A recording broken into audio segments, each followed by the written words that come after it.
Okay,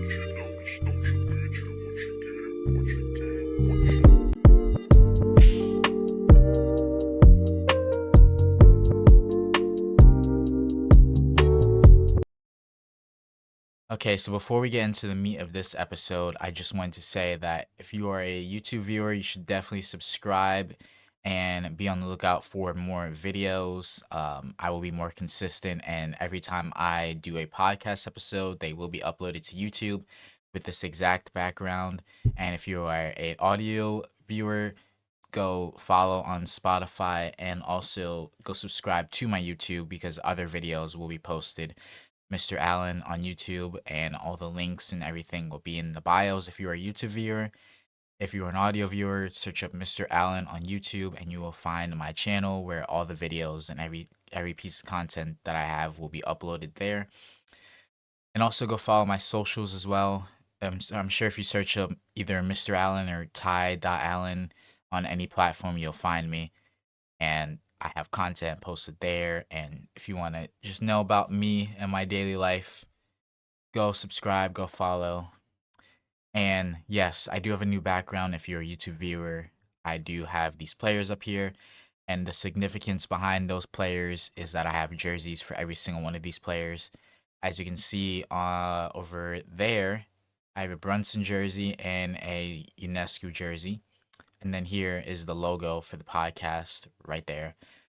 And if you are a audio viewer, this is your chance to go check out the YouTube version and see exactly what I'm talking about. But if you are only listening on audio, I still appreciate you. You are goated. In fact, you are probably more goated than YouTube viewers because you're sitting there just listening to my voice and not actually seeing my face and putting a face to the voice or whatnot. And yeah, so this background is gonna stay for a little bit. It's kind of a makeshift background a little bit. I could make it better. As you can see, there's a lot of black space around there that I can easily fill up. And up top it says episodes Monday, Wednesday, Saturday. And yeah, those are when I upload episodes. And I try not to make these episodes too long if you're a new listener or viewer. I don't try to go over like an hour and a half because who really wants to listen to me talk for an hour and a half? Especially when we're in the off season and things are kind of, slowing down. There's not really any like specific games to talk about. But yeah, let's just get into today's episode.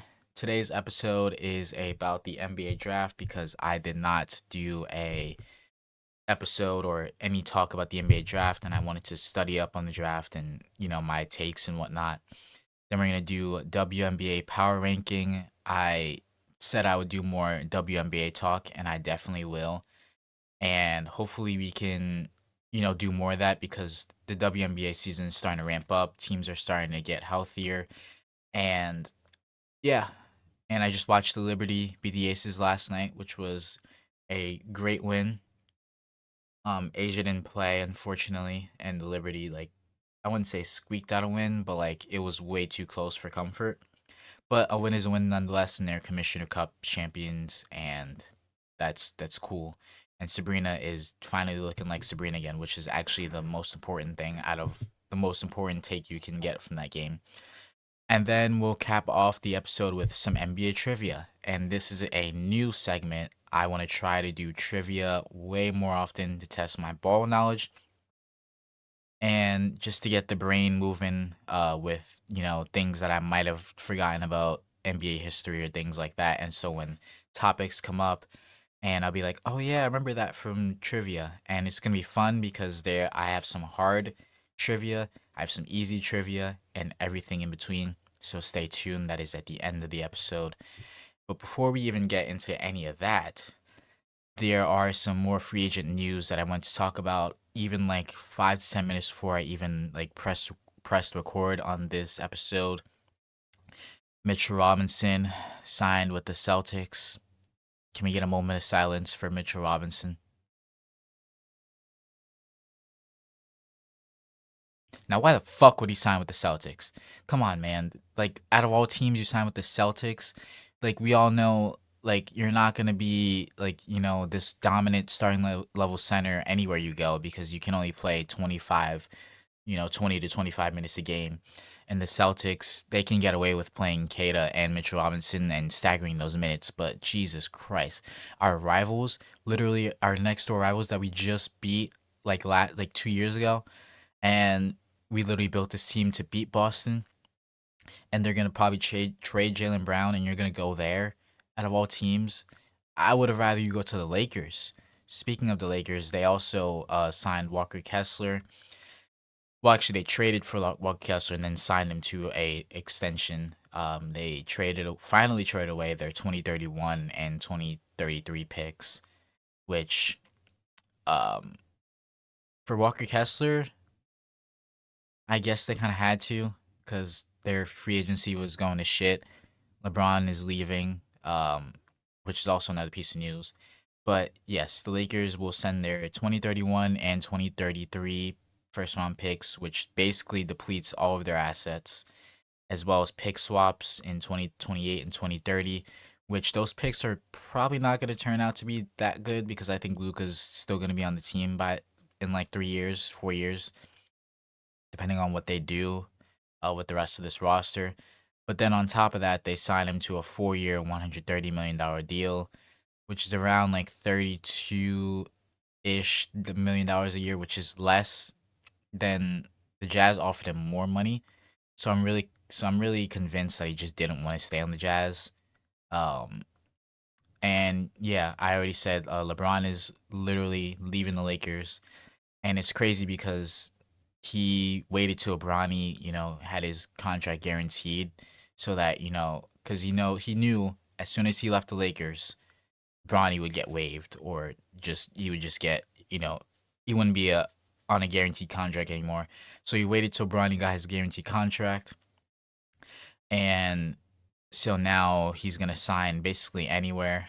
Um, and I originally, when I saw this, I was like, don't even think about signing with the Knicks. But now that I had a night's sleep and I thought about it more, and you know, if LeBron was willing to sign a minimum, and it is confirmed he is like initially I was like, no way he's signing for minimum. He's probably gonna sign for like the mid level exception, which is like 13 to $15 million a year, and then if teams with cap space want to sign him, he can sign for more than that. But apparently, he is willing to sign for a minimum to go to basically any contending team. Which at first, when I saw that part, I was like, why not just re-sign with the Lakers? Because if you're signing for a minimum, then it doesn't matter what contract Austin Reeves gets, and they could still get Kessler and still have LeBron, and they could probably still re-sign Rui if LeBron signed for a minimum. But I guess he just really just wanted to wait for Bronny to get a guaranteed contract and was leaving anyway. And part of me thinks like LeBron always has a plan. Like there's never like a first of all, this is his first free agency, like being a free agent in like 7, 8 years. So this is a little weird. But also there's never not been a time where LeBron hasn't had a plan. Like every offseason, every during the season when Rich Paul is talking and denying rumors and whatnot, it's most likely because he has a plan, and people try to like deviate that LeBron is just going free willy, like he doesn't have a plan. Where LeBron knows exactly what team he wants to go to, and I'm hoping that is the Knicks. Um, and yes, I initially when LeBron was leaving, I said don't even think about joining the Knicks, but uh, now that he's willing to sign for a minimum, it's like you can bench Josh Hart and you can have a starting lineup of Brunson, Bridges, Anunoby, Braun, Cat, and you already lost Mitchell Robinson, so I don't know what their center like rotation is going to be, especially since they also lost Huckporty to the 76ers. So their center rotation is really, really bad right now. It's literally just Cat. But if you sign Braun, we saw on the Lakers, Braun can play five during like short stints of a game, but also him in the starting lineup over Josh Hart, especially on a minimum contract, is like a steal. Like minimum, like any team he goes to, minimum contract Braun is like a steal. So on the Knicks, that starting lineup would definitely be the best in the East, and by a wide margin. I know the Raptors they signed or traded for Kawhi, which is also another thing. Kawhi did return to the Raptors, which I did make a YouTube video about it. So I'm not gonna go into too much detail about the actual like trade other than like Brandon Ingram and picks, and we don't even know what picks they're gonna be, like what years. So once we get the value of those picks, maybe it'll sway my thoughts on the trade. But for now, it's like a risky gamble to get Kawhi, but also Kawhi was willing to sign an extension, and the Raptors are one of those teams in the NBA where it's like they have to get their like big names either do trade and overpay or like basically hope they sign somebody. But the Raptors, like Toronto's not really a free agent destination, so getting Kawhi in the door at age 35, by the way, um, is a risk, and you're basically banking on him being healthy. But if you're like the front office of the Raptors, you can convince yourself that if you had Kawhi instead of Brandon Ingram this past playoffs, you definitely make the conference finals. You beat the Cavs in the first round, and you probably beat the Pistons. And then against the Knicks, if you have a healthy Kawhi, it's like a toss up. Like the Knicks probably still would have won, but like you can convince yourself you could have gotten to like a game like 6 or 7 of the Eastern Conference Finals, and that's basically like right there in the finals. So now with a full season and him and Scotty Barnes, which is gonna be a nasty duo. Like the Rapt, I there was a page on Instagram where I think this was like Knicks fans TV. He's like the Knicks like he's like a guy that does everything Knicks news and whatnot. And he put out the NBA Cup, like the brackets, and so the Knicks have East Group B, which is the Cavs, the Pacers, the Heat, the 76ers, and the Knicks. And the Knicks have by far the hardest group for sure. And while they just literally just won a championship, so ain't nobody worried about no damn in season tournament cup. It is interesting to see that that is literally the hardest group by far, and every single one of those teams could be in the Eastern Conference Finals next year. And my comment on the post was the only teams that make me flinch are in the East are the Raptors and the Pacers, and people were like, "You're bugging for including the Pacers," acting like the Pacers haven't bounced this out in the last like 2 years, other than this past year, the previous 2 years in the playoffs, acting like Tyrese Halliburton doesn't have a chip on his shoulder after tearing his ACL in Game 7 of the finals, so he wants to come back like super duper strong. And the four of Halliburton, um, Nemhard, Neesmith, and Siakam is as good as a four you can get in this league. And then you add Zubac, who is pretty good. I mean, it's interesting to see how he plays in this fast paced offense that the Pacers have, not having Miles Turner as the stretch big anymore. But to say that I'm bugging for including the Pacers in there as a team that could, you know, make some noise in the East is kind of crazy. And it's even crazier because I didn't even include the Heat, and they just lost Norman Powell. By the way, this news came out earlier today as well. Norman Powell signed with the Bulls, which interesting because they still have a lot of guards, but also he probably wants to get his money somewhere, and also where he can like rock out. And I don't think he could have like on the Heat. He definitely could have rocked out to some degree, but the spotlight on the Bulls is like he literally might be like their second or third best player on the team, whereas on the Heat he's probably like their third, fourth best player at best. And yeah, I didn't even include the Heat in that conversation, and they still have more moves to make after losing Norman Powell. And yeah, it was just crazy seeing people like discount the Pacers like just because they had a horrible year last year that you know that this is gonna translate to this year and that they're not gonna be as good. And like I think people were treating them like the Atlanta Hawks when they made the conference finals that one year, and then we're just playing teams after that. This Pacers team was literally in the East Conference Finals 2 years in a row. Lost their best player, had the worst injury luck in the league, and lost their top five pick for Zubac, which I think was kind of dumb. If you if you put Keaton Waddle on this team, now we're talking about like them potentially like being back in the finals. Nah, just kidding. I won't go that far. But yeah, for people to just discredit the Pacers like that is kind of crazy. But it just shows you that not everybody watches ball, and everybody is like a box score watcher, and they go off of last season. They don't really project, and that's really like half of this. I wouldn't say this is a job for me, but like half of this industry is about projecting and knowing what can happen and the potential of players and teams. And so you're just gonna encounter, even especially on Instagram, with first of all, there's a lot of bots. Second of all, a lot of those people are they like watch ball, but they don't like they're not into watching ball, if that makes sense. Um, and yeah, there's a couple more things. John Morant got traded to the Blazers. He got dumped off for a bag of chips.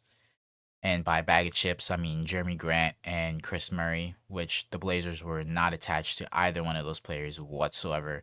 In fact, I think the Blazers were trying to trade Jeremy Grant for years now because of his bad contract, which I can't remember if they gave him the contract or if another team. I think they gave him the contract, I'm pretty sure.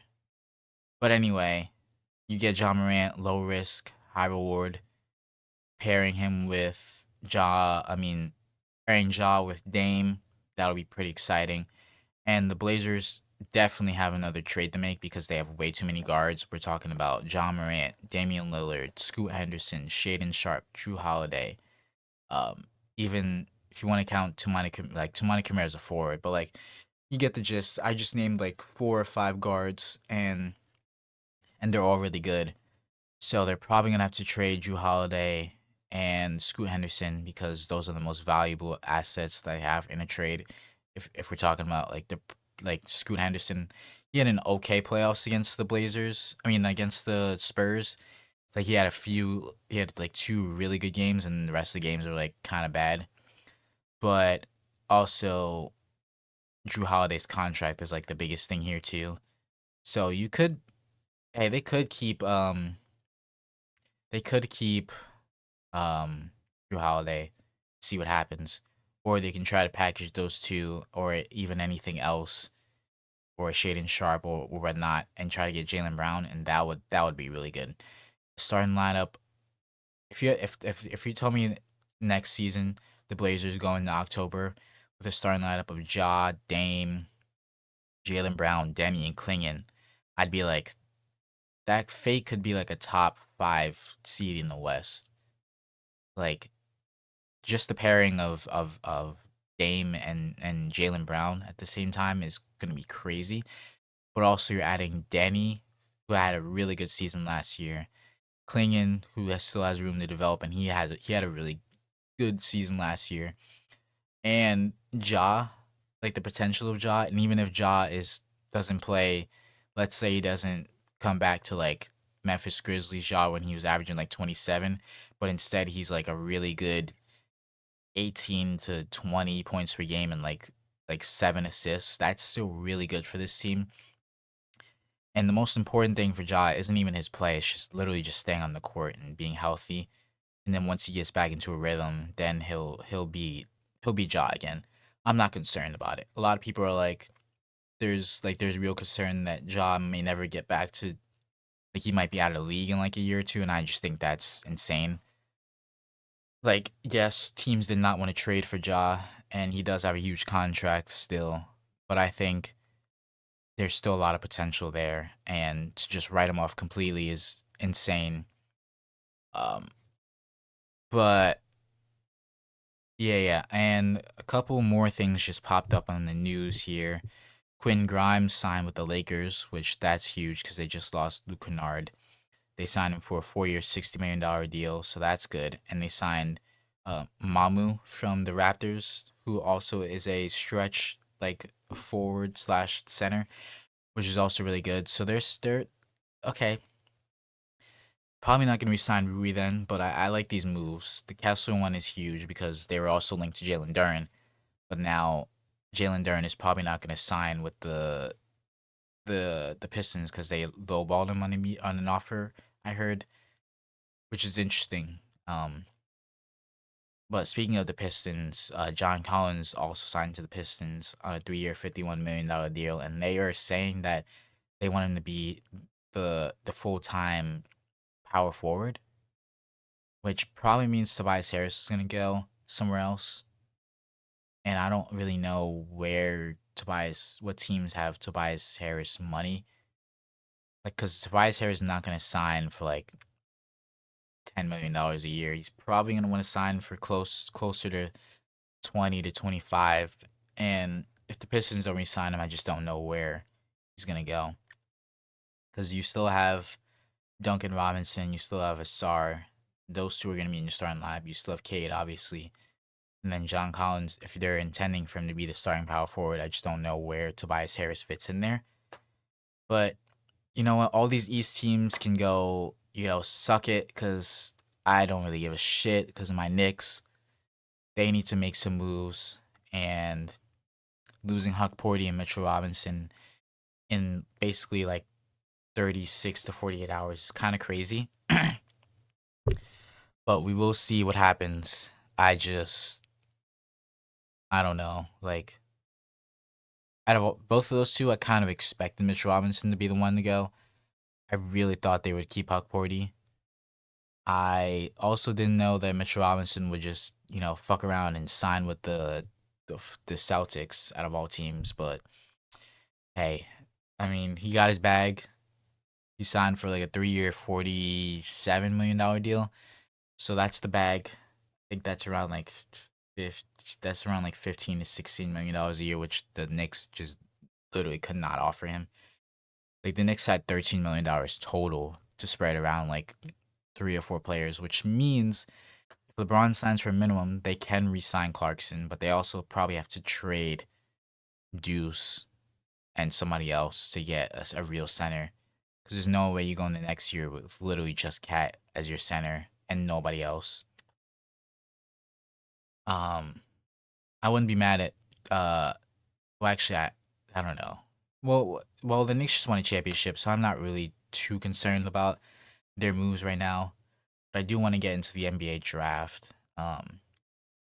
And the draft happened like a week and a half ago ish, and I didn't really talk about it on this podcast. And you know, I wanted to give myself time to really study it because I was away in New Hampshire at a friend's grad party, and I was like scrolling through my phone, and my friend's mom, she like looked over to me, and she was basically like concerned because I was like on my phone for the past like 10 minutes just scrolling through Instagram and ESPN and looking at all where all these draft picks went, and she was like basically like, get off your phone, like, this is a grad party, you should be interacting with people. And I told her, I'm just looking at with the draft lottery, and she instantly like she was like, oh, she was interested, and I was like, okay, she knows ball.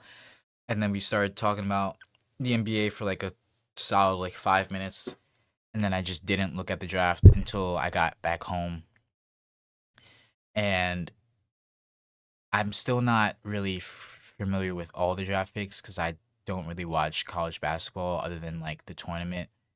And speaking of the tournament, I we did a bracket, and Arkansas, unfortunately, had Arkansas going all the way, and that was solely based off Darius Acuff Jr. And that might have been a mistake. Well, it definitely was a mistake because I didn't win. Um, and I should have gone with. Uh, well, actually, I don't think I would have. I think I had Michigan losing anyway, and I had Duke in the Final Four, and they didn't make to the Final Four, which is kind of sad. But I had them beating UConn, but it's okay though. That game was crazy, and yeah. all the top picks I kind of doubted a little bit in the tournament, other than like Cam Boozer, but like Darren Peterson, definitely um I definitely had them going kind of far, but then after that I kind of doubted the rest of the team. Like it was like okay, like I don't really know much else about Kentucky. And then AJ Devonsa, BYU, I had them going I think just as far as Kentucky, but not making it past like the Elite Eight or something like that. And I don't even think they made it past Sweet 16. But yeah, so we're gonna go through the top five picks, my opinions about them and their potential and their fit with their teams. We're gonna talk about winners and losers of the draft because believe it or not, with how crazy this draft was, and they're already saying this is like one of the best draft classes like of all time, which is based off talent. You could maybe convince yourself, even though you haven't seen a single minute of this draft.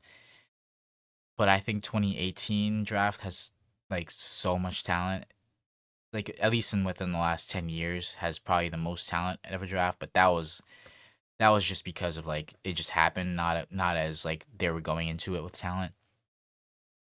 And a lot of people are saying that basically no team really lost the draft. And while I agree, I still think it's appropriate to give winners and losers of the draft.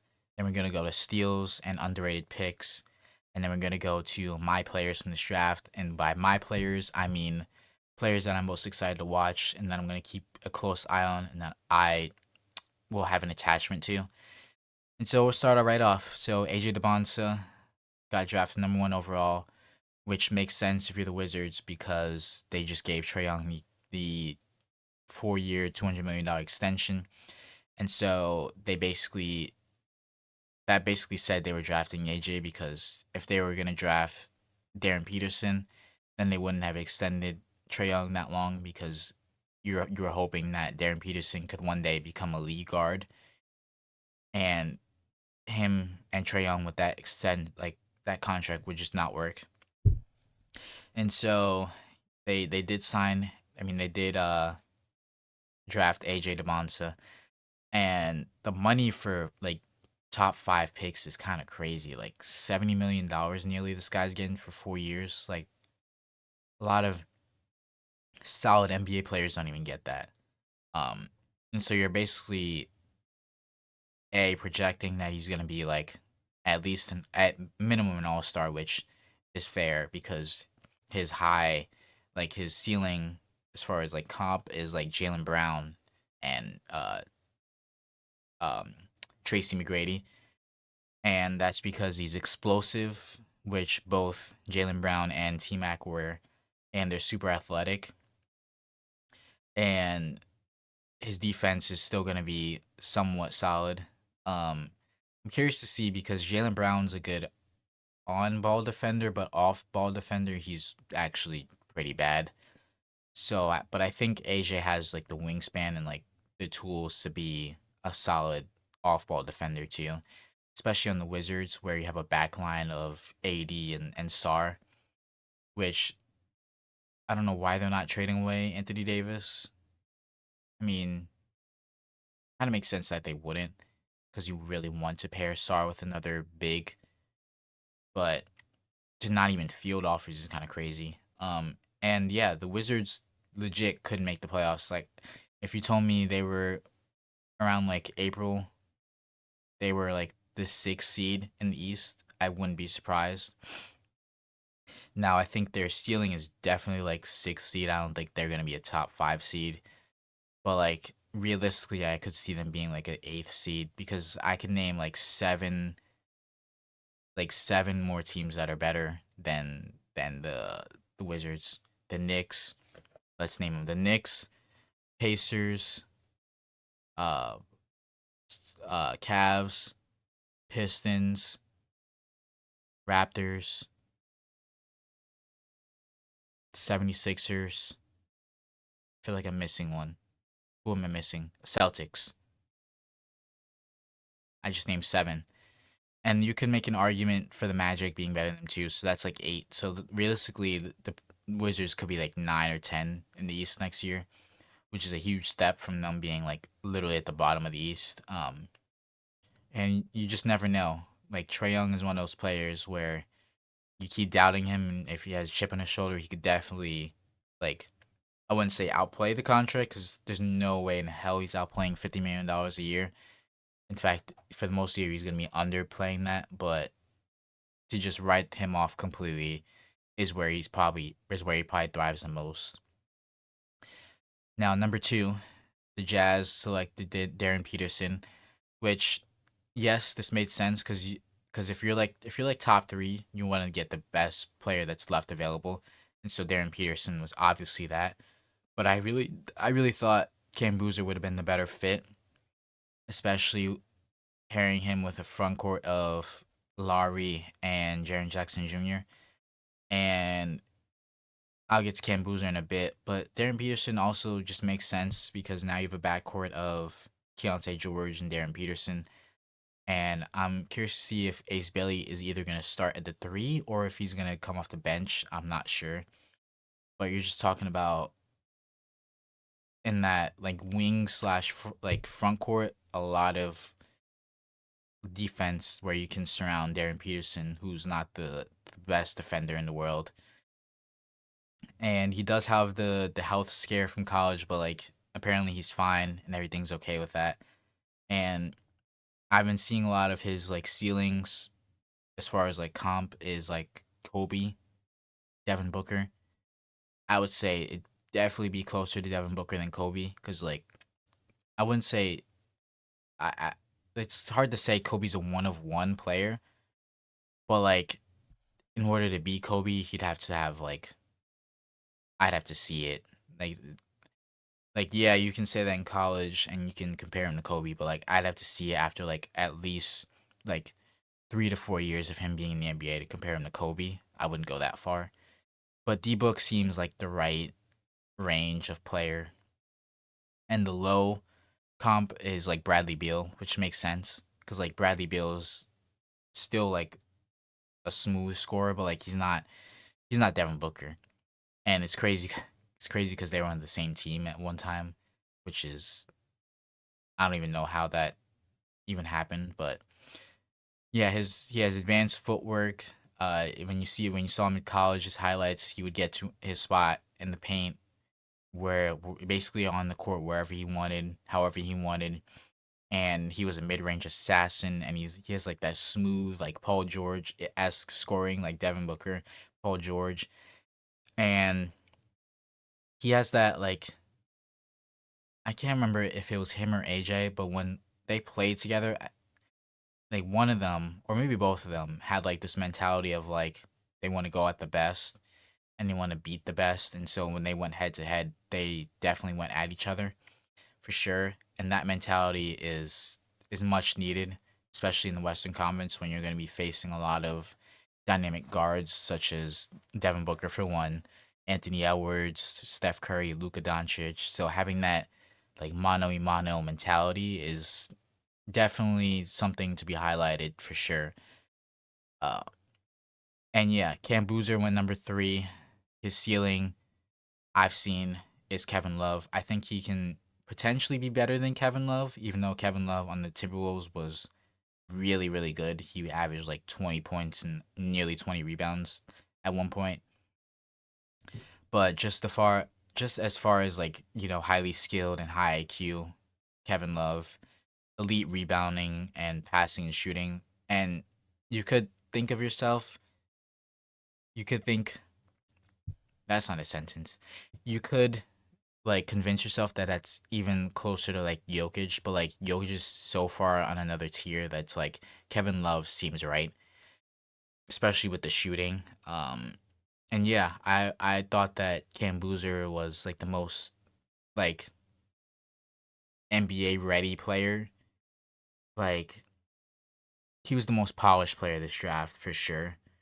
And for the Grizzlies to get him, that was definitely like a steal. I gave them an A+ for this, especially when you lose, well, not lose, but you traded away Jaren Jackson Jr. And so replacing it with Cam Boozer is pretty cool. And so now you have a front court duo of Cam Boozer and Zach Edey, which is going to be really, really good. And I didn't really like I watched the Duke game against Siena because Siena beat Marist and Marist is the school that I go to. So like theoretically Marist could have faced Duke in the uh tournament. And so I only paid close attention to that game and when Duke played UConn. And so I never really watched Cam Boozer that much. And I specifically didn't know that he shot 39% from three, which is huge, especially for a player of his caliber, where he averages like 20, basically 23 points per game in college, 10 rebounds, and four assists. And so you're adding a nearly 40% 3 point clip to that. That's kind of crazy. Um, and yeah, the Grizzlies for sure got their guy. I'm absolutely not mad at them for Cam Boozer dropping to the Grizzlies to them, even though Darren Peterson is technically the better player. But I think Cam Boozer is the more polished, ready like guy where you have least amount of question marks going into next season. Oh, okay. Colin Sexton agreed to a deal with the Lakers. So the Lakers are just signing scraps off of everybody. That's cool.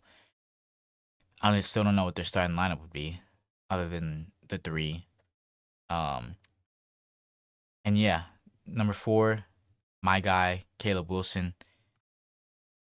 Now it's weird because they drafted at number four. The Bulls did like 4 or 5 years ago, and they drafted Patrick Williams, who was kind of ass, and they drafted him for the same exact like a mold of a player that Caleb Wilson is, and both of their like comps is like Kawhi Leonard, which Patrick Williams literally has the hands and he kind of looks like Kawhi Leonard. But Caleb Wilson is definitely going to be a lot better than Patrick Williams. I would project. Um, Especially since there was a poll of like worst players in the league last year at one point, and Patrick Williams was like at the bottom of that list or at the top of that list, should I say? So Caleb Wilson, his potential is definitely gonna be way better than that. His current comp is like Kawhi Leonard, which again I'd have to see maybe like a year or two, but like I could be convinced that he could turn into a player similar to Kawhi. His ceiling is like Kevin Garnett, which makes sense because he's a bigger like two-way forward. He's a really long wingspan.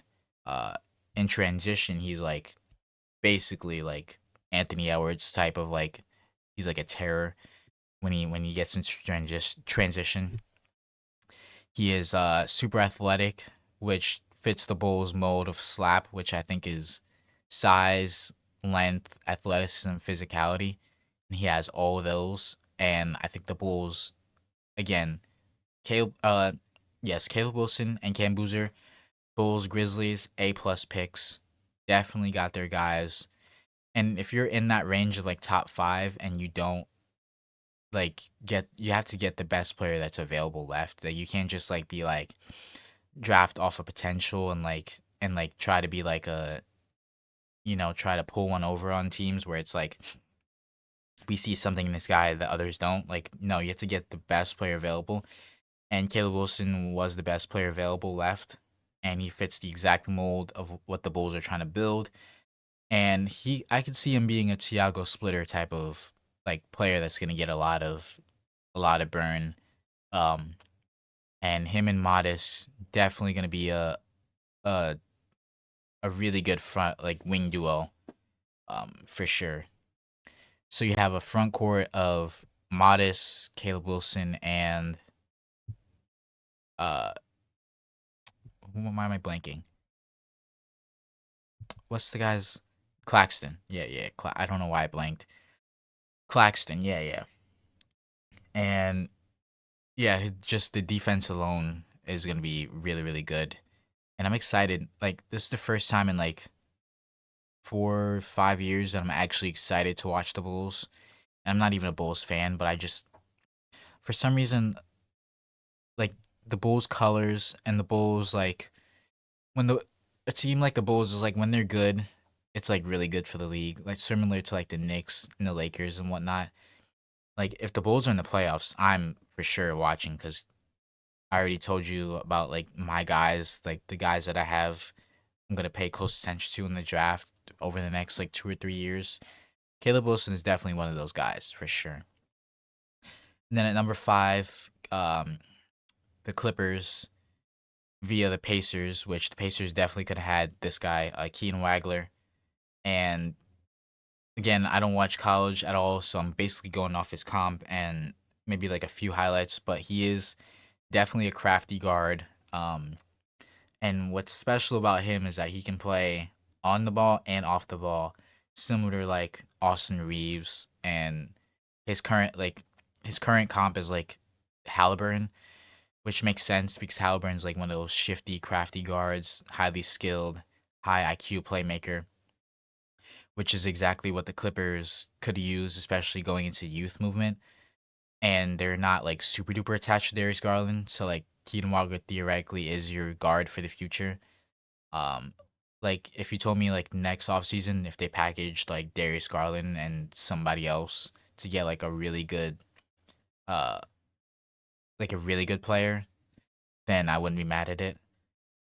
And he also has a I didn't know this, but he also has a high free throw rate, which is really unique from a rookie. Like, and I don't know how often the Clippers got to the free throw line, but like that definitely helps for sure. And his floor is like D'Angelo Russell, which makes sense because at one point D'Angelo Russell was the crafty, high IQ guard. Like I wouldn't say high IQ because D'Angelo Russell makes a lot of bonehead plays, but as far as like crafty, he can play on and off the ball. Definitely similar to D'Angelo Russell. So if that's his floor, that's still a pretty solid NBA player, and he's gonna hit that floor first, and then he's gonna only get better from there. So I'm excited to see what Keelan Margo does in the Clippers, especially uh, since he's on a big ish market. So the eyes are gonna be on him.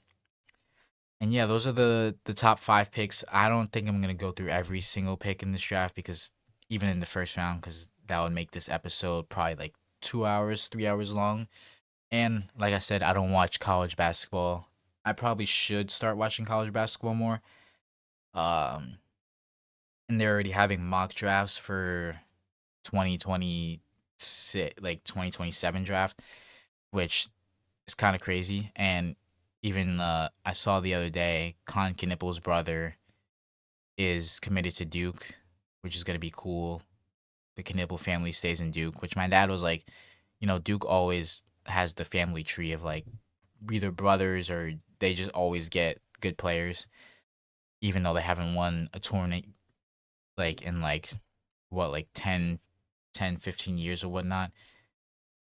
And yeah, so now we're gonna get into the winners of the draft. I already mentioned the Grizzlies, but the Grizzlies definitely won by getting Cam Boozer at number three. I think it's a perfect fit, A+ fit. Clippers obviously won because they acquired this pick via the Pacers by trading away Zubac, and you project Keaton Walker to be so good that trading away Zubac is like you don't even think twice about doing that again. The Hawks definitely won by getting Zuby Ejiofor. I don't know if I said his name right, but the Knicks definitely wanted him because he's a workhorse. And just to get a number top 10 pick even when you were in the playoffs last year is really good. The Thunder, Ade Mara, another 7 foot center who can wreak havoc. And when Hartenstein and Chet both missed time, which I think Chet had a pretty healthy season last year, but Hartenstein did not. And so Ademar can easily fill in and really be just put right into a championship team and have an impact.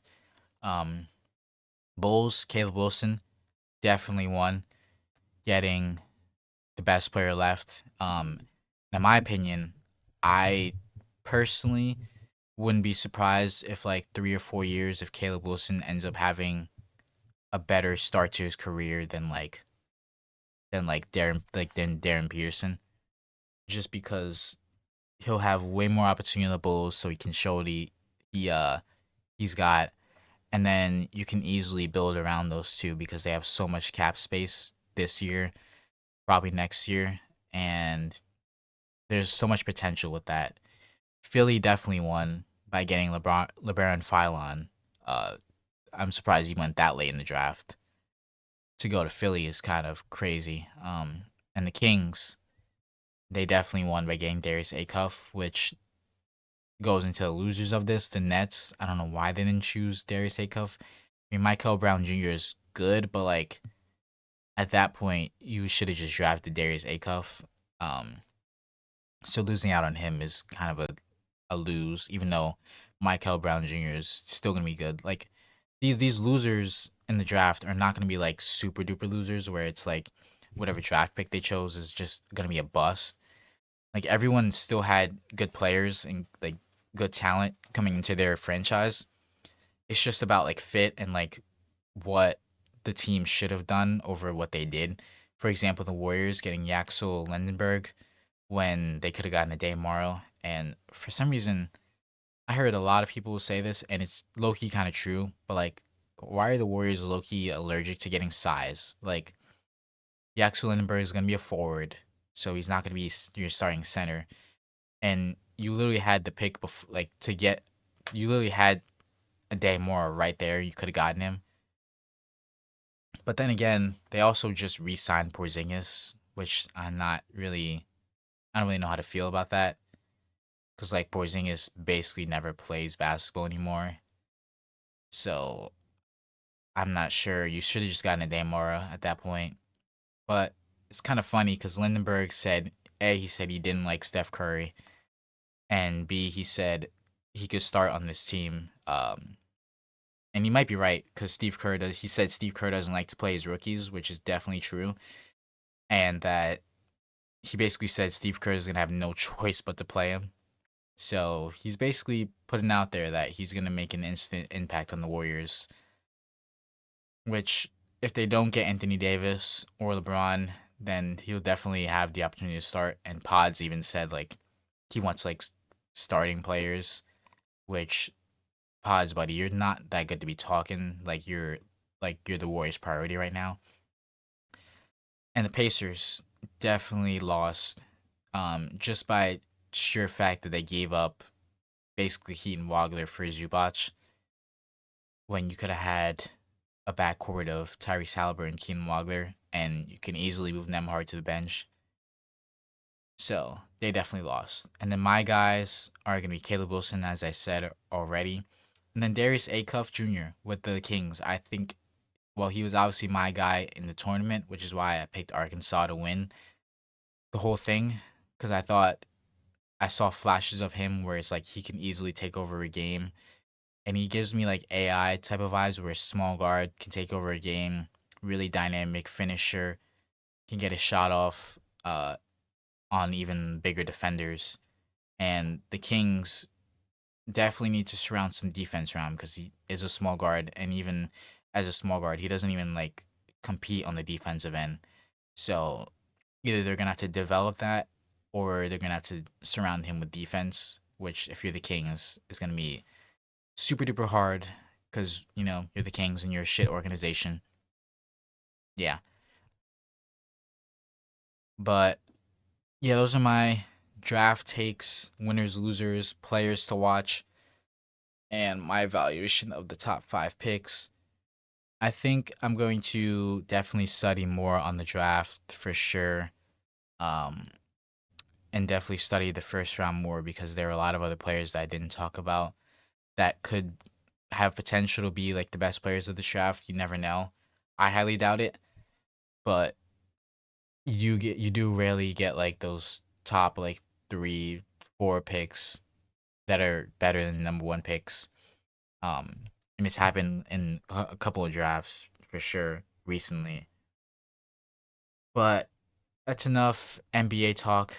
I wanted to talk a little bit about the WNBA and the power rankings. And like I said, I just watched the Liberty beat the Aces, and the Liberty definitely needed that win because they had lost 4 or 5 games. And the one sole win was against the Aces, ironically, when Asia played. And they beat the Aces again when Asia didn't play. Uh, she hurt her ankle, and when I saw her walking off after that game, it was like 2 or 3 days ago, and to see her in a full on boot on the bench last night was kind of concerning and crazy because the way she walked off, she was walking off on her own. She was limping, obviously, but like she was, walking, um, and it didn't look like she was gonna be in a boot. But if she's out for like a week or two, that's fine. Um, and yeah, the Liberty really needed that win because the losses that they had were just really bad losses, and it did not look like the Liberty team that we're accustomed to watching.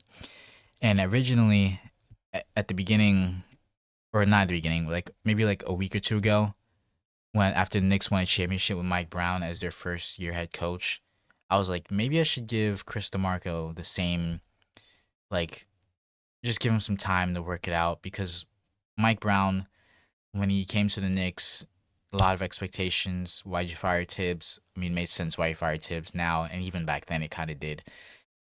But like, you just didn't know what was gonna happen. New coach, they had that 2-9 stretch in January, and it was like all things were down as far as like Knicks and our fan base and whatnot.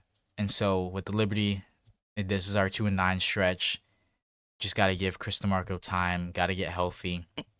Sabrina looked really good last night, which is a really, really good sign because when Sabrina plays well, I mean, the Liberty are basically unbeatable at that point.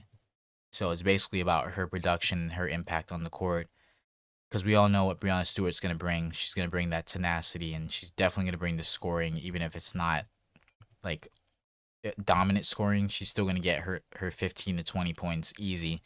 Last night she had 25. So I'm more concerned about Liberty not getting the ball to Jonquel Jones as often as they should because there were a lot of times last night when she had the ball and she had smaller players on her like Jewel Lloyd or like Jackie Young, and they just never even found Jonquel Jones, and she ended up with like 9 points, 10 rebounds, which normally 9 points is unacceptable for Jonquel Jones, but it's like they weren't even giving her the ball.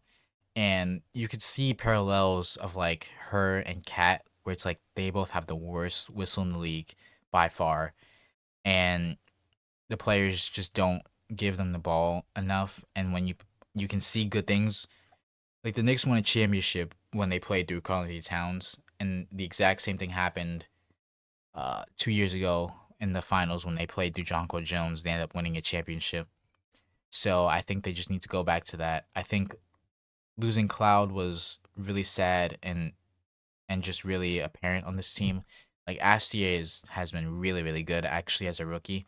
So she kind of, I wouldn't say is the exact same player as Cloud, but like the rim pressure and the ball handling is definitely very similar to Cloud. So you don't lose that.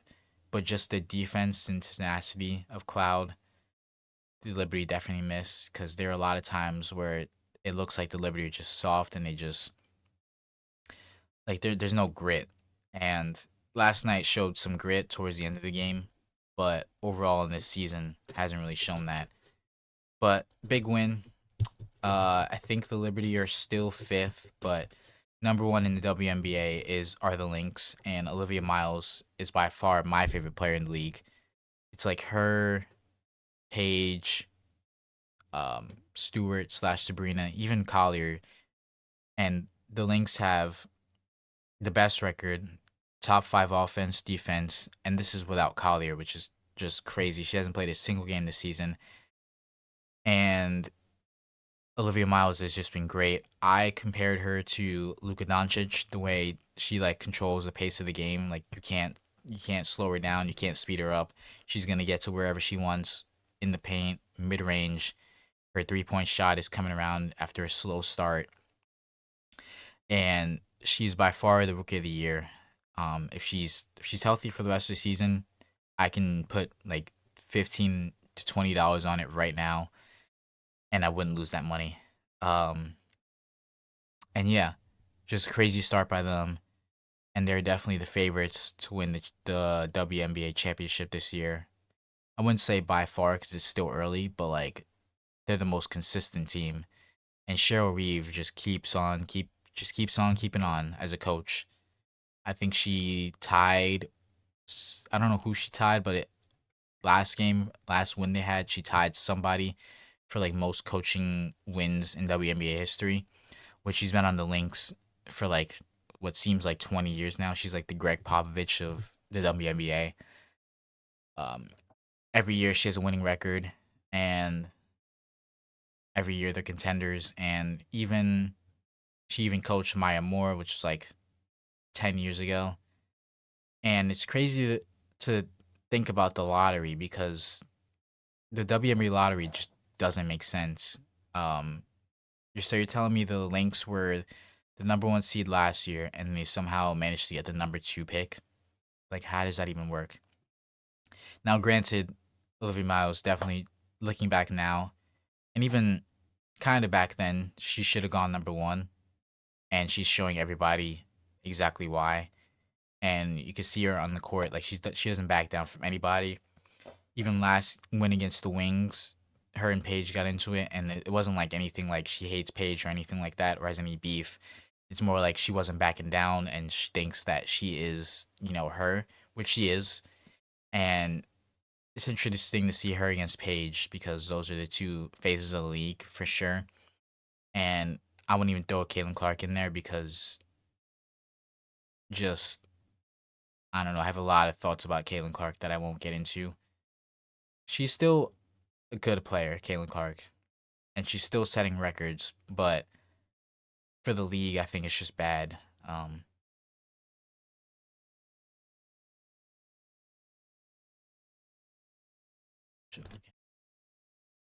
um, and the Aces are number two.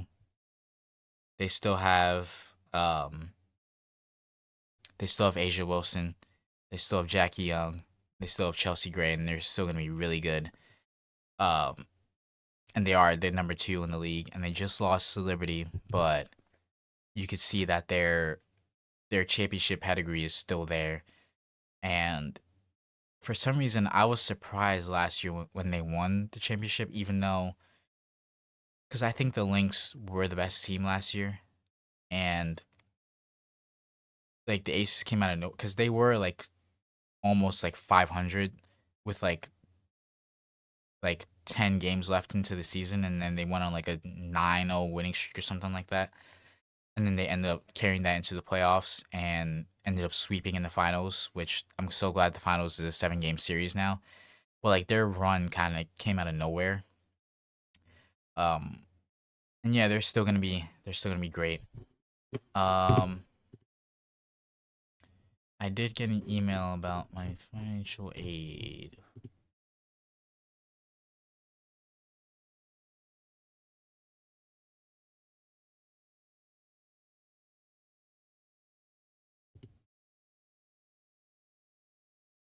Anyway, that's a whole different conversation.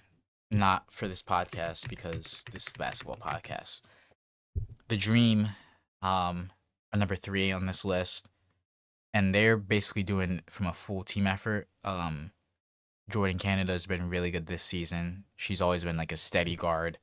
Alicia Gray is always going to be really good. I think she was like top five in MVP last year or something like that. She had a really good season last year.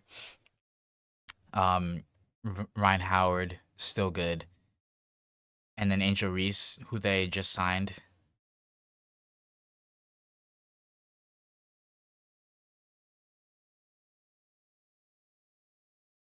Okay, what the heck? It literally says I'm not. I'm so confused. Anyway, the Dream. What was I talking about? Oh yeah, full team effort. Angel Reese. I so I shit on Angel Reese the past like 2 years. Definitely the beginning of last year because she just looked like she was just bad, and you could see it on the court. There was one play last year where I think it was against Jonquel Jones. I'm pretty sure against Liberty, where Angel Reese like had like like 5 or 6 rebounds in one possession, and Jonquel Jones blocked her shot like 3 or 4 times in that same possession, and Angel Reese kept trying to lay it up, and she kept missing.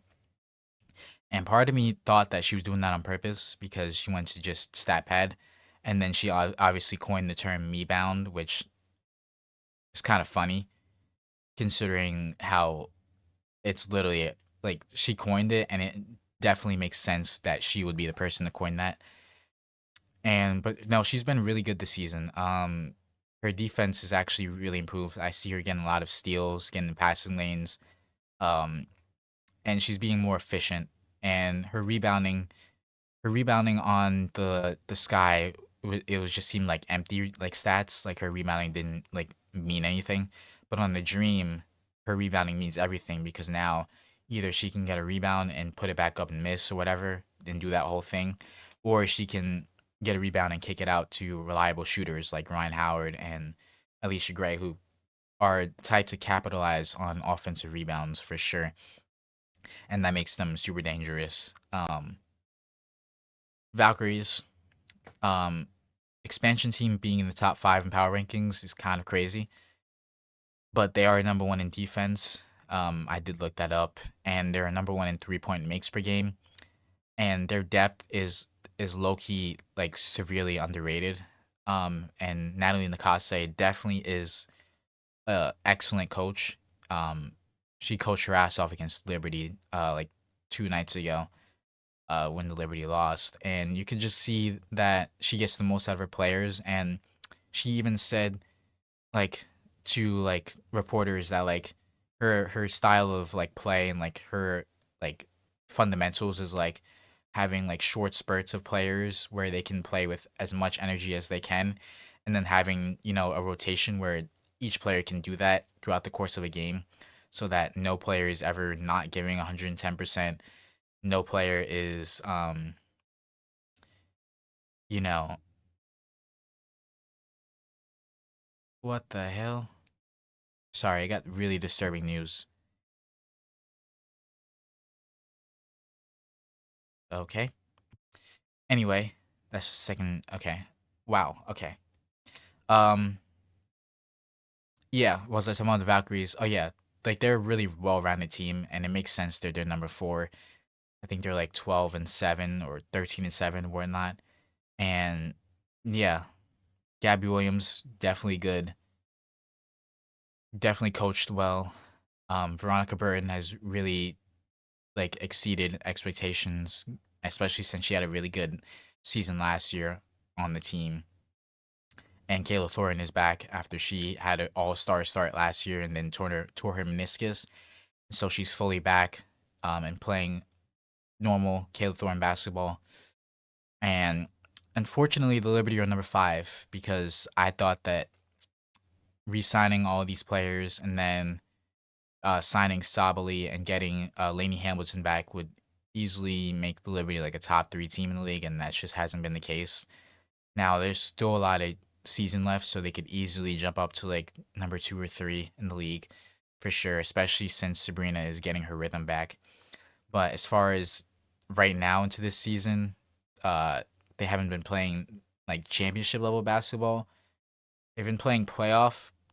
I don't even think they've been playing playoff level basketball because they just blew a 17-point lead to the Sparks like a week or two ago.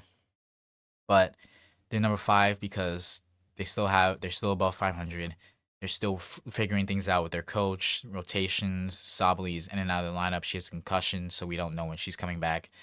And hopefully she comes back by Friday because I am going to that game. And the caption to the Instagram post I'm gonna put is "Rooting for the Liberty, here for Olivia Miles." Anyway, because yeah, they're playing the Lynx, by the way, if you didn't know that.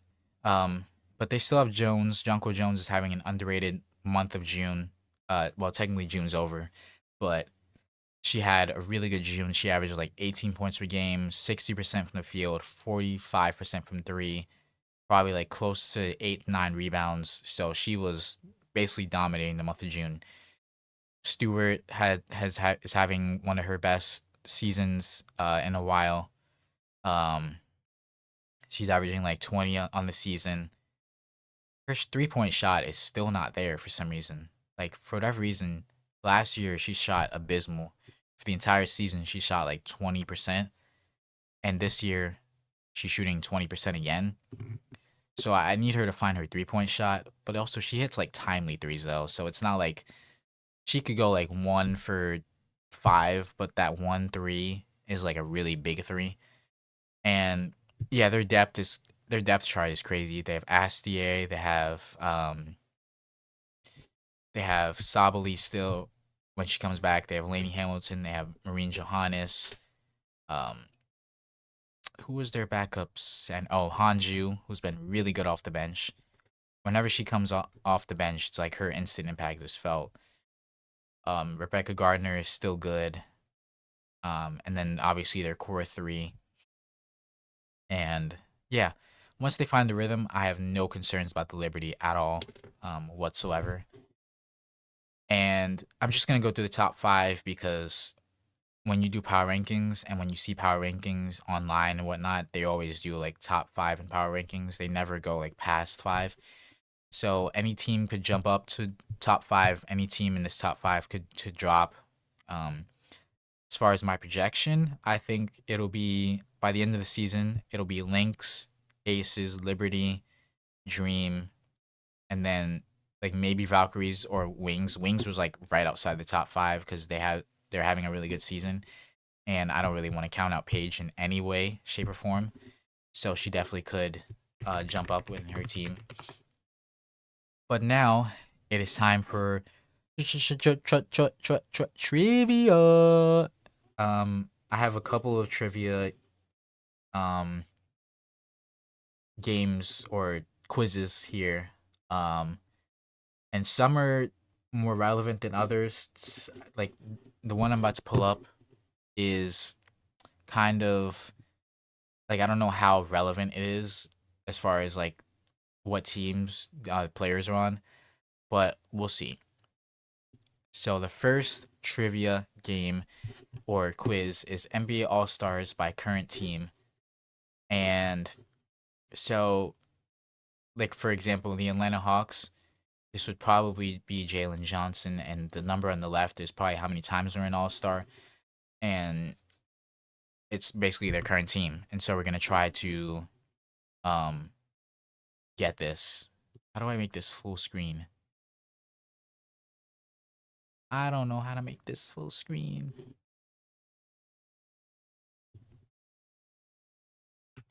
I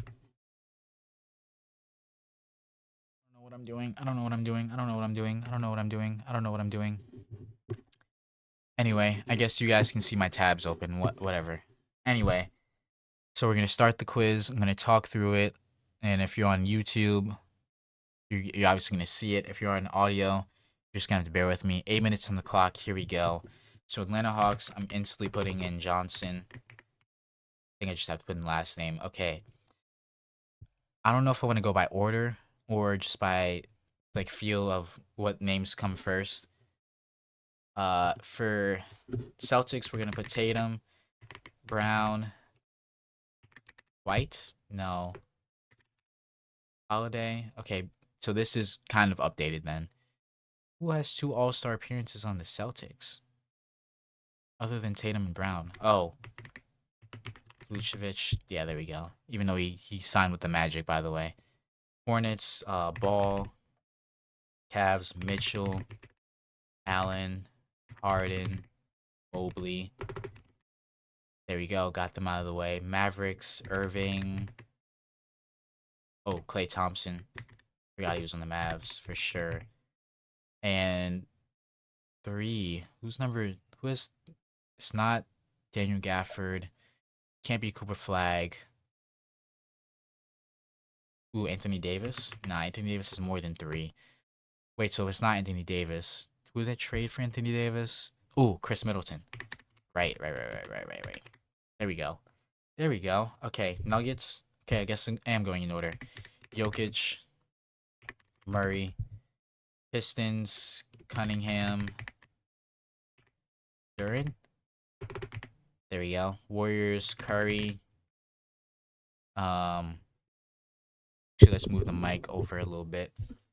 So we have Curry, we have Green, Porzingis, Butler, Horford. There we go. That was easy. Durant for the Rockets. Van Fleet for the And who else is number? Who else is two? Oh, Şengün. Pacers, Halliburton, Siakam. Clippers, seven All Star appearances. That has to be Kawhi Leonard.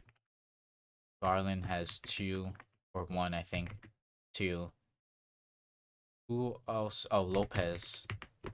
Brooke Lopez has one. Who else on the Clippers has three All Star appearances? Like who is on the Clippers? It's Darius Garland, Kawhi Leonard. Who's their two guard? Why can't I think of their? Okay, we're just gonna move on. Lakers, LeBron James, uh, and Luka Doncic.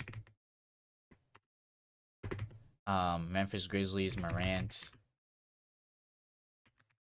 Miami Heat. It is um Adebayo, Hero,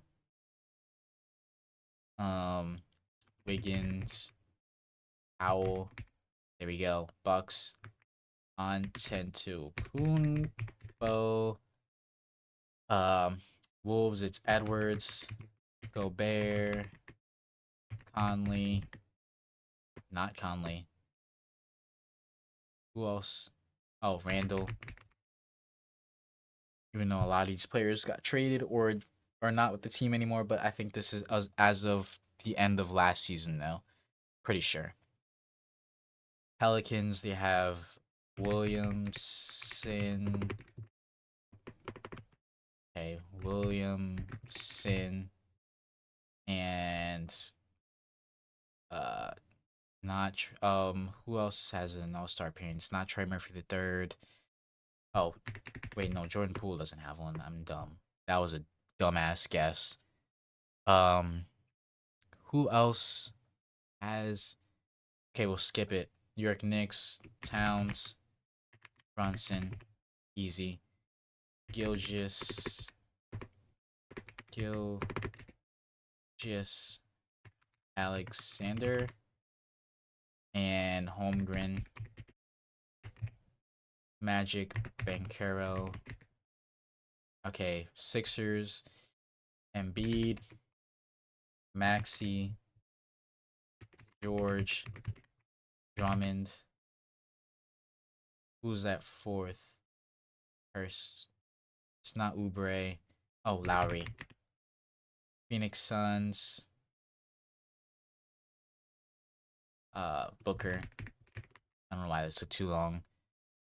Portland Trailblazers, uh, Lillard. Already had Holiday on there. Who else? Oh, Denny. I don't know how to off the there we go. Kings.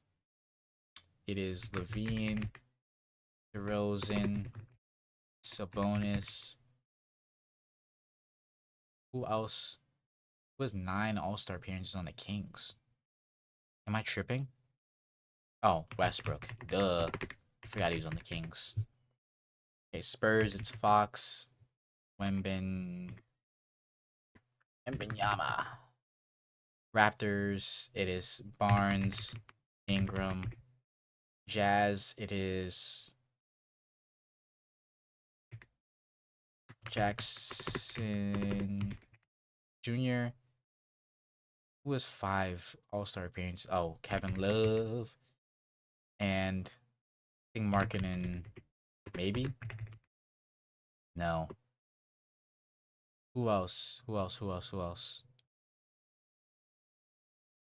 I can't think of any Jazz players right now. Their starting lineup is. Oh my god, I have a minute left. I can do this. I have a minute and a half left. Wizards, I know it's Davis, Young, uh, damn, the Clippers. Clippers, Pelicans, Jazz. Clippers, Pelicans, Jazz, Wizards. The Wizards won. Why am I tripping up? The Wizards really do have an all-star on their team other than Anthony Davis and Trae Young? Like, who is it? And who was this Clippers one? God, 50 seconds. Who's the Jazz one? I don't know who the Jazz one is. The Jazz, I don't know who's coming off their bench. Like, it's not Nurkic. It's not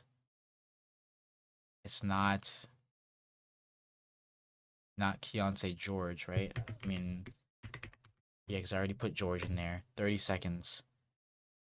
Man, I mean, 69 to 73. Come on.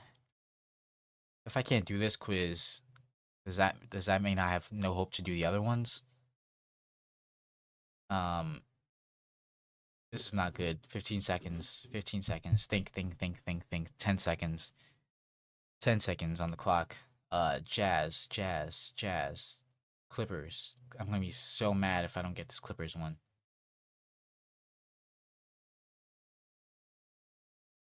Bradley Beal. DeAndre Jordan. Did I not put Markkinen? Or just I just spelled it wrong, yes. Bradley Beal, how did I forget he was in the league? That's kind of crazy. And D'Angelo Russell, I forgot he was on the Wizards. Didn't they waive him though? Thought they waived him.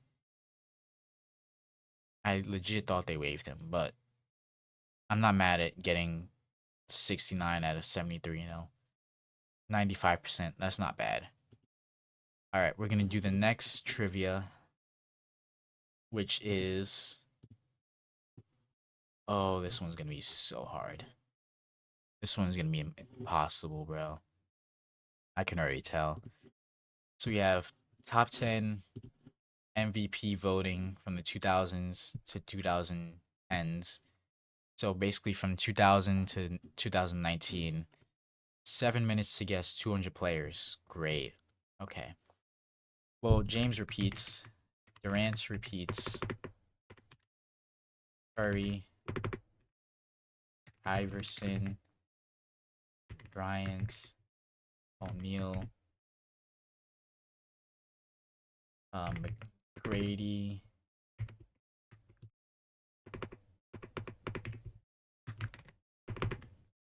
Um, Garnett. Just get the easy ones out the way. Harden. Um, who else? Who else? Who else is an easy guess? Nash. Um, Duncan. Parker. Yeah, Parker. Who was winning championships? 2000s. Phillips. Okay. Um, who else? 2013, 2014. Leonard. I know. Antetokounmpo. Oh, for sure. Jokic. Damn, Jokic was ahead of Steph Curry that year. That's crazy. Um, why am I blanking on players? I have 100. I'm halfway through. Let's use our thinking caps. Kid. Point guards.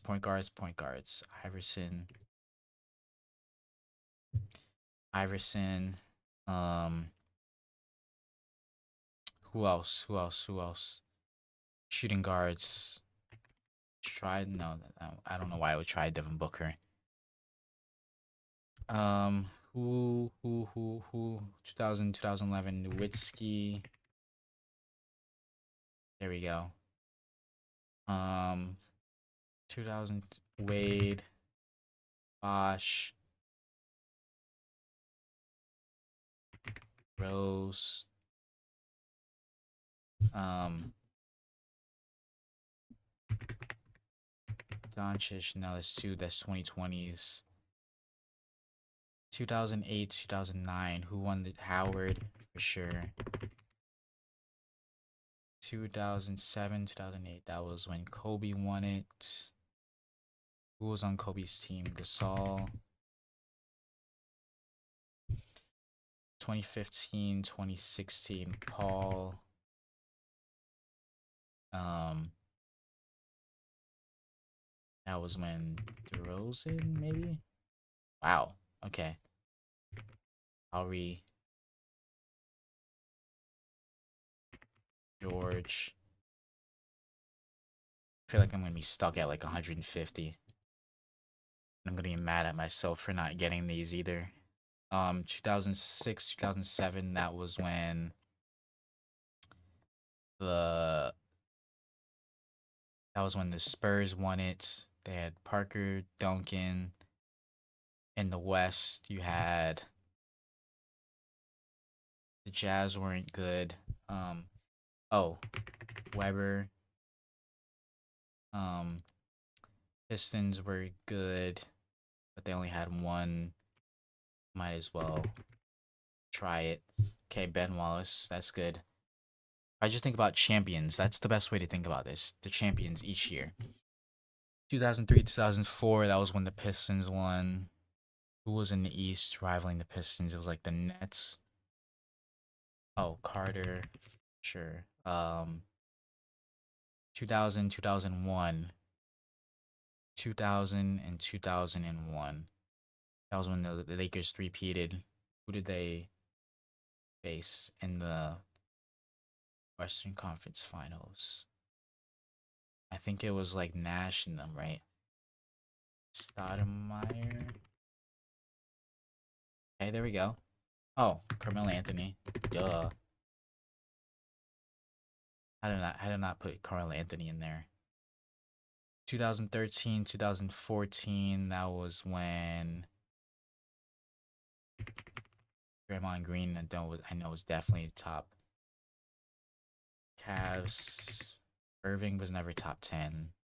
Um who 2013, 2014, that was when the Spurs won it. Who they face in the Conley? No. 2013, 2014. 2018, 2019 was when the Raptors won it. The Bucks, Embiid, right? Um, no. Sixth on that list, that was when the Raptors won it. Who'd they face in the first round? The second round, they faced the 76ers. Conference finals, they faced the Bucks. Already had the Bucks. The Warriors faced Lillard, Damian Lillard. The Warriors also faced who'd they face in the playoffs? See, I didn't start like really watching basketball and like actually like genuinely tuning into basketball until like Curry like started winning championships in like 2015. So I'm not gonna remember who they faced. I know Griffin definitely had to be there. Okay, I don't know why Griffin slash Rondo, but it didn't give me. Okay.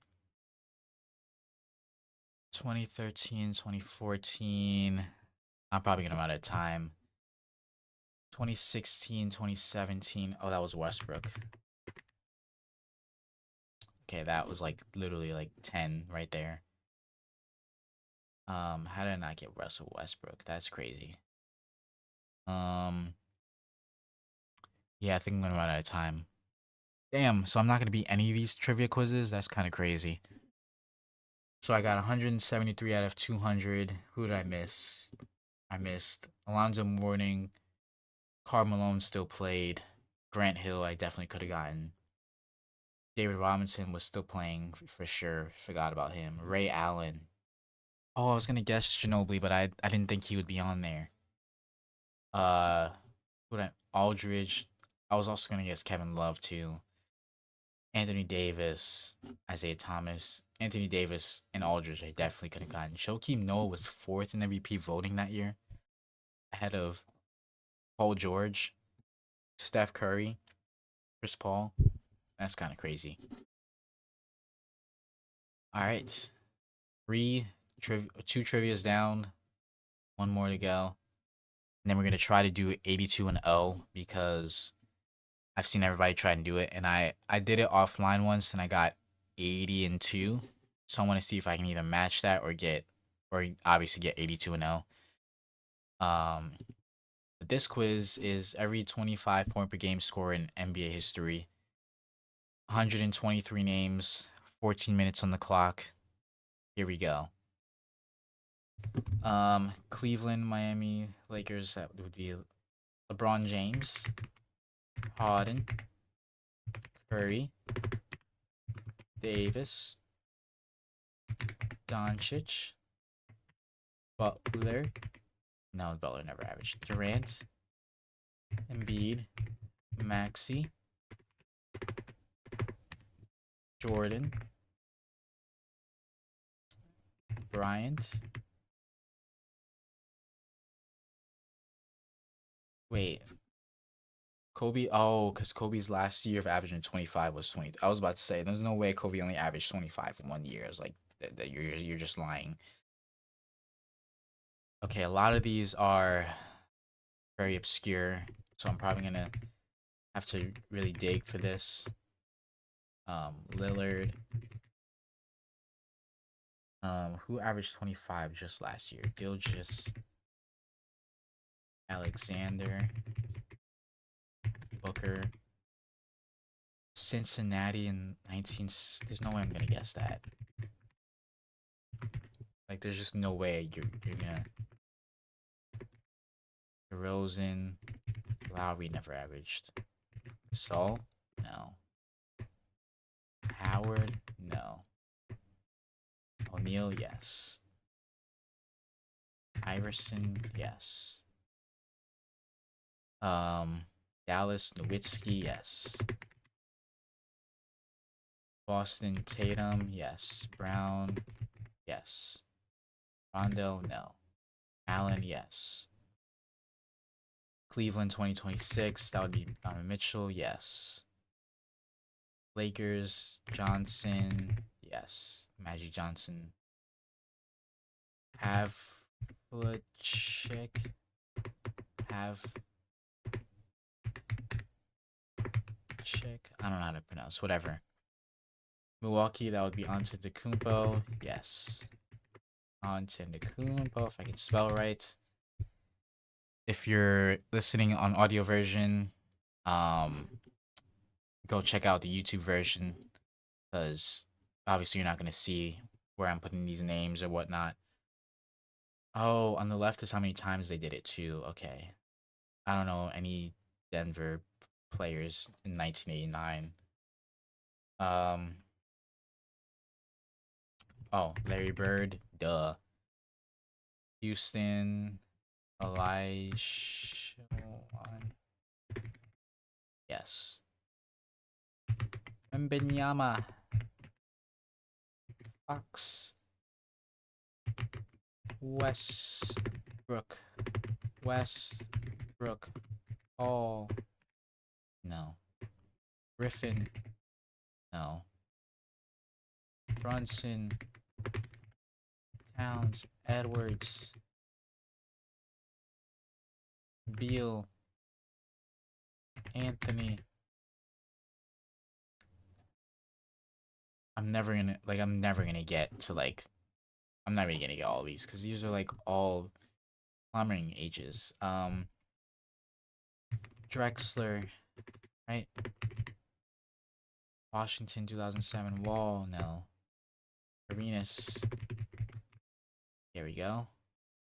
Um Pistol Pete. Um I'm really gonna lose. I'm really only gonna get honestly this is so hard. I could get the more modern ones for sure. Um Chamberlain, the Baylor, the um, Robinson, yes. Boston, Pierce, Miami 2011, Wade, Brooklyn, Dallas, Doncic, okay, Irving, Atlanta 2023, Trey Young, uh, Utah 1986. Probably not gonna get. Did Pippen ever average? No. That was kind of a dumb guess. Um, who am I? San Antonio, Rose, Kawhi Leonard, Harden. I've already put Harden. Who? Okay, if I just think through champions, I can think of best players on champions. That's the best way to do it. 19. Okay, 2000 and 2025. We had Jada Gilgis Alexander. That's not the best way to do it because there are a lot of players who didn't win championship who are just, God damn it. Um, you know what? I'm just gonna call this quits. I'm gonna give up and see who the freaking names I missed. When a person comes to us, they're really in good hands. Great. Being around so long. Cade. Oh, I should have gotten this side of the list. I don't know why I didn't do that. Cream, I definitely could have gotten to Cream. McGrady, yes. Levine, I forgot he did that. All these names I definitely could have gotten for sure. Okay, lastly, to cap off this episode, I know it's been a long episode, and I know I said I would cap it out at an hour and 31 minutes, but 82 and 0. Just got to do it. I'm going to give myself 3 tries. 3 tries.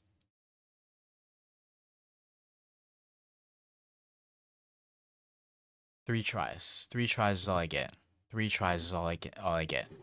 Okay. We're going to do this classic style because I don't know who's averaged how many points in like the 60s. I'm not going to try and even guess that because then it would literally be impossible. So if we're going to have the stats here and we're just going to roll with it. Okay, spinning team, we get Clippers 80s. Clippers 80s. Okay, I will take you at 2 guard for sure. You average 30. That's good. World Be Free is who I chose, by the way. LA Clippers 20s. I will take Kawhi Leonard. I will take Kawhi Leonard for sure. It's a good start. Charlotte, I would like to respin for the team because I don't like anybody in Hornets that can get to 82 and 0. Team, give me a good team. Denver. Okay. Since we're in 90, I think we can respin for try and get Jokic. Or we can get Carmelo Anthony. I'll take it. It's definitely not an 82 and 0 team so far. God, this team is awful. Holy shit. I guess I'll take Gus Williams. Why not? 80s. Kareem. I get Kareem. And I'm 61 and 21. First try. My starting lineup was Gus Williams, World Be Free, Kawhi Leonard, Carmelo Anthony, and Kareem Abdul-Jabbar, and we won 61 games. Okay, I can definitely do better than that. Try number 2. Okay, we get Denver 2010s again. I could get Jokic, but like Carmelo Anthony is the obvious answer here. We get Washington 60s. Guess I'll take Earl Monroe at shooting guard. Lakers 90s, Shaq. Okay, we're cooking. We're actually cooking here. We're cooking something. Dallas 2000s. I will take Dirk. 2000s Dirk was MVP. Pelicans 20. Okay, I can either spin. I can do both. I'm going to respin team first. Because I can get Luca.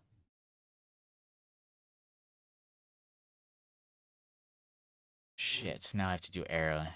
I could get Derrick Rose. Derrick Rose. Shit. Okay, 66 and 16 with a team of Clem Haskins, Earl Monroe, Carmelo Anthony, Dirk Nowitzki, Shaquille O'Neal. All right, third and final try. Lakers 70s. Obviously choosing Kareem. No question about it. Okay, give me something good. Phillies 90s. I will take Charles Barkley. Could have taken Iverson, but Barkley was the answer here.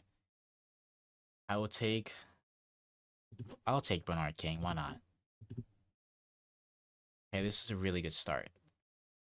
Wow. This is okay, this team actually might go 82-0. Holy shit. Chicago, I will respin era.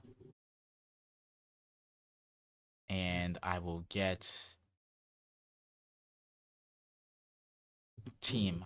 Respin team. Kawhi Leonard. No! Are you kidding me? A team of Jerry West, Kawhi Leonard, Bernard King, Charles Barkley, and Kareem Abdul-Jabbar doesn't get 82-0. Are you kidding me? Are you actually joking me right now? You're telling me Jerry West, who averaged 26, 4, and 8, Kawhi, who averaged 27, 7, and 3, Bernard King, who averaged 25, 5, and 5, Barkley, who averaged 25, 11, and 4, and Kareem, who averaged 26, 14, and 5, doesn't go 82-0. 76 and 6. Are you joking me right now? Oh my god. Gotta be kidding me. Shit. That was probably the best I could do, like legitimately, and it still doesn't get 82-0. Holy shit. Anyway, that is going to be the end of the episode. I will see you guys in the next episode. Peace.